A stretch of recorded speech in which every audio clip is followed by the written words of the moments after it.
Aku 4016. Wow. Hai, kenalin nama aku Amanda Mei Safiana. Biasa dipanggil M-A-N-D-A. Manda, NBM aku 4069. Oke. Hai, kenalin aku Adinda Anastasia, biasa dipanggil A-D-I-N, Adin, dengan NPM 4018. Halo, nama aku Bilkis Merikatul Hikmah, biasa dipanggil IQIS, Ikis. Terus NPM aku 4122.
Dengan studi kasus salah satu masjid yang terkenal di Indonesia yang viral nih, yaitu Masjid Jogokarian di Yogyakarta. Bersama saya, Rey, dan tentunya sudah ada narasumber dari teman-teman aku sendiri ya, teman-teman saya, yaitu di sebelah sini ada Iki. Saya Iki. Halo. Sebelah sini ada Adinda, say hi. Hai. Dan sebelah sini ada Amanda, say hi. Oke, gimana kabarnya hari ini? Alhamdulillah. Luar biasa ya, sangat semangat kan? Semangat. Nah, mungkin kita, kalau teman-teman nih, ketika mendengar kata akuntansi, oke, kan anak akuntansi semua nih, mungkin yang terbayang adalah perusahaan yang tujuannya adalah mencari keuntungan. Padahal banyak banget organisasi itu tidak berorientasi pada laba. Mereka juga tentunya membutuhkan akuntansi yang baik, termasuk salah satunya adalah masjid. Salah satu contoh yang sering menjadi sorotan adalah Masjid Jogokarian di Yogyakarta. Masjid ini tuh sangat terkenal karena pengelolaan keuangannya yang transparan dan akuntabel. Nah, pada podcast kali ini kita akan membahas 5 topik utama, yaitu karakteristik akuntansi organisasi non pemerintahan, kemudian siklus akuntansinya, laporan keuangannya, pencatatan transaksinya, kemudian standar akuntansi yang digunakan. Jadi tetap stay melihat podcast pada kali ini ya. Jadi jangan kemana-mana karena kita akan lanjut ke segmen yang pertama, yaitu mengenal Masjid Jogokarian.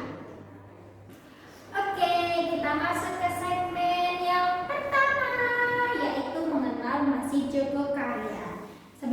masuk ke dalam siklus akuntansinya, kita mungkin banyak pendengar yang belum terlalu mengenal terkait dengan Masjid Jogokaryan. Aku boleh minta tolong dijelaskan nggak Iki terkait dengan Masjid Jogokaryan itu seperti apa? Boleh banget. Jadi Masjid Jogokaryan ini merupakan salah satu masjid yang berlokasi di Yogyakarta dan dikenal luas karena aktivitas sosialnya yang sangat aktif. Nah, masjid ini bukan hanya digunakan sebagai tempat ibadah, tapi juga menjadi pusat pemberdayaan masyarakat.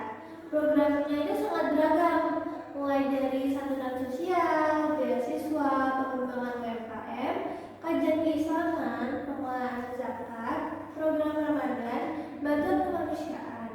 Karena aktivitasnya yang banyak banget dan melibatkan dana masyarakat, maka pengelolaan keuangannya itu harus dilakukan secara profesional. Oh, jadi walaupun bukan perusahaan tuh tetap harus mengelola keuangan dengan baik ya? Betul banget. Bahkan karena dana tersebut berasal dari masyarakat, transparansinya menjadi hal yang sangat penting. Dan hal itu menarik karena kepercayaan jamaah itu sangat bergantung pada bagaimana pengurus mengelola dan mempertanggungjawabkan dana yang diterima. Wah, kalau menurutku sih keren banget ya di Masjid Jogokaryan ini, banyak banget aktivitas atau kegiatannya di dalam masjid. Jadi masjid itu nggak hanya sebagai tempat ibadah, tapi sebagai tempat terkait dengan kegiatan sosialnya, gitu ya. Keren banget. Oke, karena tadi udah mengenal terkait dengan Masjid Jogokaryan di Yogyakarta, kita akan lanjut ke sesi yang kedua, yaitu terkait dengan karakteristik akuntansi organisasi pemerintahan. Oke, kita kali ini akan membahas terkait dengan karakteristik akuntansi organisasi non pemerintahan seperti Jogokaryan. Jadi apa sih sebenarnya karakteristik akuntansi organisasi non pemerintahan? Namanya tadi adalah Masjid Jogokaryan. Mungkin bisa dijelaskan oleh Adini. Jadi karakteristik utamanya adalah organisasi ini tidak bertujuan untuk mencari laba. Nah, kalau perusahaan kan biasanya fokusnya ke keuntungan nih, tapi organisasi seperti masjid itu fokus pada pelayanan masyarakat dan pencapaian tujuan sosial atau keagamaan. Nah, ada beberapa karakteristik yang penting. Yang pertama, dia itu tidak berorientasi pada laba. Tujuan utamanya bukan mencari keuntungan, tetapi dana yang diperoleh itu digunakan kembali untuk menjalankan program organisasi. Lalu karakteristik yang kedua nih, ada sumber dana itu berasal dari donatur. Nah, contohnya dari infak, sedekah, wakaf, zakat, hibah, dan juga bantuan masyarakat. Lalu yang ketiga yaitu memiliki akuntabilitas yang tinggi. Karena dananya itu berasal dari umat, dari masyarakat, maka pengelola itu wajib untuk mempertanggungjawabkan penggunaannya. Lalu yang keempat yaitu memiliki program sosial. Jadi dana yang diterima oleh Masjid Jogokaryan itu digunakan untuk berbagai kegiatan sosial dan keagamaan. Lalu yang kelima, ada transparansi yang menjadi kunci utama. Jadi masyarakat itu harus mengetahui nih berapa dana yang masuk, berapa dana yang digunakan, dan juga untuk program apa aja sih dana itu digunakan. Oh, kalau gitu berarti kepercayaan masyarakat itu menjadi aset yang paling penting ya? Betul banget. Jadi laporan keuangan itu kalau tidak jelas, masyarakat itu bisa kehilangan kepercayaan. Makanya Masjid Jogokaryan ini terkenal karena mereka tuh selalu terbuka terhadap jamaah mengenai kondisi keuangannya. Aku salut banget sih dengan Masjid Jogokaryan ini. Tentunya dari karakteristiknya dia sudah mempresentasikan gitu terkait dengan Masjid Jogokaryan. Dia tidak berorientasi laba, sumber dananya itu berasal dari donatur, kemudian memiliki akuntabilitas tinggi, program sosialnya juga ada, kemudian transparansi itu menjadi kunci. Karena ya benar sih kalau masyarakat itu udah nggak percaya sama kita, ya gimana gitu loh kita bisa menjalankan operasionalnya, karena kan itu sumber dana utamanya kan dari donaturnya ya. Oke, next kita di segmen selanjutnya mungkin kita akan membahas ini aja ya, siklus akuntansi organisasi non pemerintahan ya, karena itu sangat krusial juga ya. Oke, kita lanjut ke segmen siklus akuntansi organisasi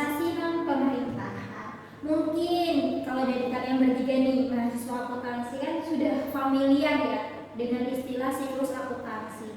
Nah, aku mungkin kali ini aku mau berdiskusi, bukan berdiskusi sih, lebih ke ngobrol ke Adin nih. Aku mau menanyakan ke Adin dulu ya terkait dengan siklus akuntansi. Aku mau dijelaskan dong itu tuh apa gitu. Oke, boleh. Jadi secara umum siklus akuntansi organisasi non pemerintahan itu hampir sama dengan organisasi lainnya. Tahapannya itu yang pertama yaitu identifikasi transaksi. Contohnya nih, penerimaan infak Jumat, pembayaran listrik masjid, pembelian perlengkapan ibadah, penyaluran santunan. Nah, setiap aktivitas keuangan itu harus diidentifikasi. Lalu tahap yang kedua adalah pencatatan dalam jurnal. Nah, setiap transaksi itu dicatat dalam jurnal. Misalnya penerimaan infak sebesar 5 juta, debit itu pencatatannya kas sebesar 5 juta di debit dan pendapatan infak sebesar 5 juta di kredit. Lalu untuk tahap yang ketiga yaitu posting kredit besar. Data dari jurnal itu dipindahkan ke akun-akun yang sesuai. Misalnya ada akun kas, akun infak, akun listrik, akun untuk kegiatan sosial. Lalu untuk tahap yang keempat itu penyusunan neraca saldo. Jadi semua saldo itu akan dikumpulkan untuk memastikan keseimbangan antara debit dan kreditnya. Lalu tahap yang kelima itu ada jurnal penyesuaian. Nah, pada tahap ini itu dilakukan jika terdapat transaksi yang perlu disesuaikan. Contohnya nih, ketika ada penyusunan aset atau masih ada beban yang harus dibayar. Lalu untuk tahap keenam yaitu mulai masuk ke penyusunan laporan keuangan. Nah, data yang sudah sesuai itu digunakan untuk membuat laporan keuangan. Dan yang terakhir yaitu tahap ketujuh penutupan. Akun sementara itu ditutup untuk memulai PGD yang baru. Aduh, banyak banget ya ternyata tahapannya di siklus akuntansi organisasi non pemerintahan sendiri. Kalau kalian nih anak akuntansi pusing gak sih? Dengar kata siklus akuntansi gini kayak kok banyak banget gitu. Tapi kalian udah familiar ya dengan hal ini. Tapi pusing gak kalau kalian? Jujur pusing izin. Anak akuntansi itu pusing ya. Tapi kalian bisa sih belajar gitu ya sedikit-sedikit terkait akan hal itu. Jadi nggak apa-apa. Oke, mungkin kita lanjut aja ke segmen selanjutnya yaitu terkait dengan pencatatan transaksi khususnya pada subjek Masjid Joko Karya. Oke, kita akan lanjut ke segmen keempat yaitu pencatatan transaksi pada Masjid Joko Karya. Sekarang kita akan menuju ke paling dekat terkait dengan akuntansi yaitu terkait pencatatan transaksinya. Oke, aku penasaran nih, kalau misal ada jamaah yang mendonasikan uang sebesar 10 juta untuk renovasi masjid, dan gimana sih pencatatannya? Nah, misal dana itu diterima secara tunai. Jadi jurnalnya itu ada pada kas sebesar 10 juta di bagian debit dan juga dana donasi terikat sebesar 10 juta di bagian kredit. Kenapa terikat? Karena dana tersebut hanya boleh digunakan untuk renovasi aja. Kalau misalkan infak Jumat gimana? Nah, kalau infak Jumat, misalnya infak Jumatnya 7 juta, itu pencatatannya kas sebesar 7 juta di debit dan juga pendapatan infak sebesar 7 juta di kredit. Terus kalau misal masjid itu mau nambah asetnya dengan membeli karpet baru, gimana pencatatannya? Nah, misal nih, kita asumsikan aja harga karpetnya itu 15 juta. Jadi, jurnalnya perlengkapan atau aset tetap sebesar 15 juta itu di debit dan juga kas sebesar 15 juta di kredit. Kalau menyalurkan santunan kepada warga, Misal santunannya kita asumsikan 3 juta ya. Di bagian debit itu ada akun berbagi santunan sebesar 3 juta dan juga kas sebesar 3 juta di kredit. Berarti yang terpenting itu setiap transaksi harus memiliki bukti yang valid ya? Betul sekali, karena bukti transaksi itu yang menjadi dasar pencatatan agar laporan keuangan itu dapat dipertanggungjawabkan.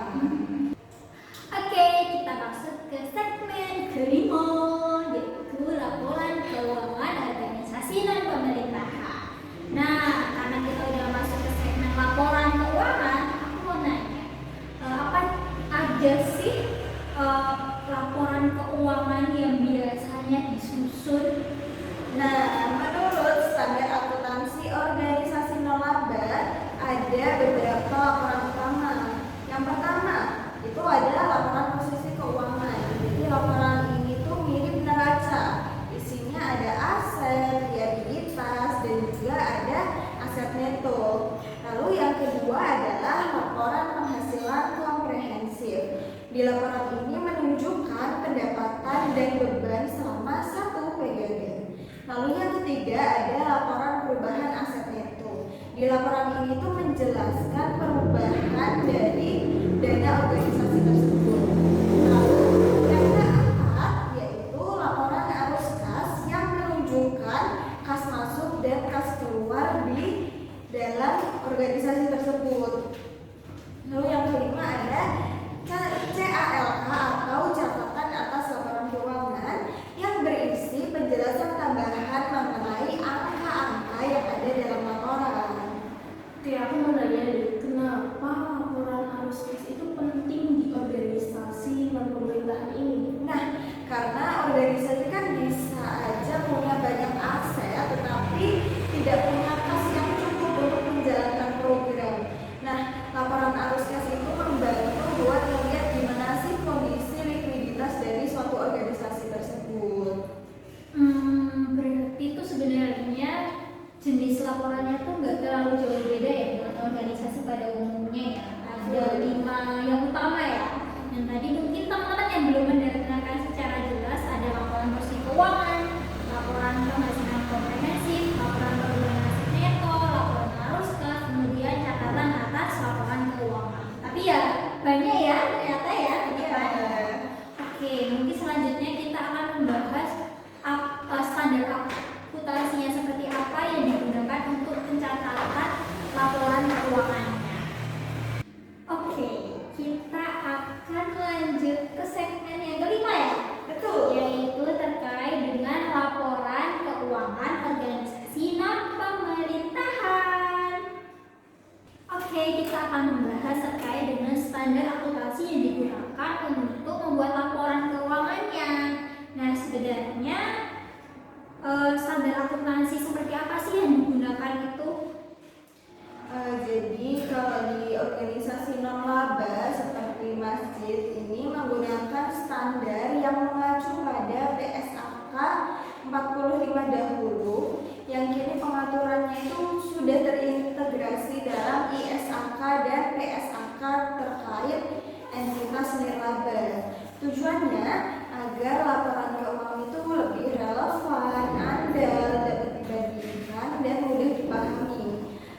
Jadi di standar ini itu mengatur bagaimana dana dicatat, aset dicatat, laporan keuangan disusun, dan juga bagaimana pengutangan itu dilakukan. Jadi walaupun masjid itu bukan lulus, tapi tetap harus mengikuti standar akuntansi. Betul, karena ada prinsip akuntabilitas yang tetap harus dijaga. Kira yang ada standar itu kayak organisasi yang perusahaan tadi itu ternyata juga ada standarnya ya. Betul. Oke.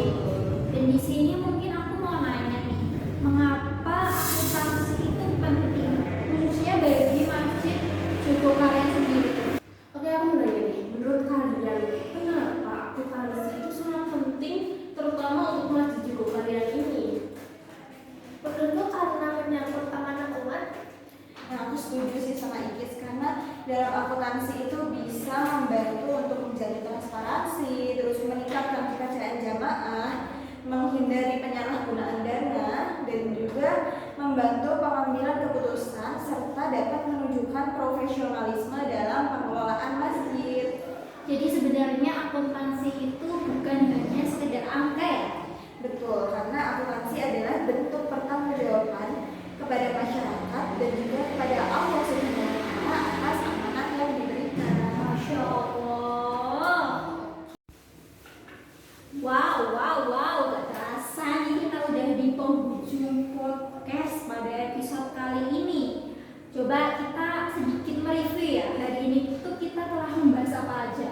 Oke, yang pertama kita tadi membahas terkait dengan karakteristik akuntansi organisasi non pemerintahan nih. Yang kedua, tadi ada siklus akuntansinya tuh bagaimana. Kemudian yang ketiga ada pencatatan transaksinya. Kemudian yang keempat ada laporan keuangannya apa saja nih yang dibuat. Kemudian standar akuntansinya tuh mengikuti standar seperti apa. Dan yang terakhir tadi juga ada studi kasus ya terkait dengan Masjid Jogokaryan. Nah, semoga pembahasan kita kali ini menambah wawasan teman-teman semua terutama tentang organisasi non pemerintahan atau non laba.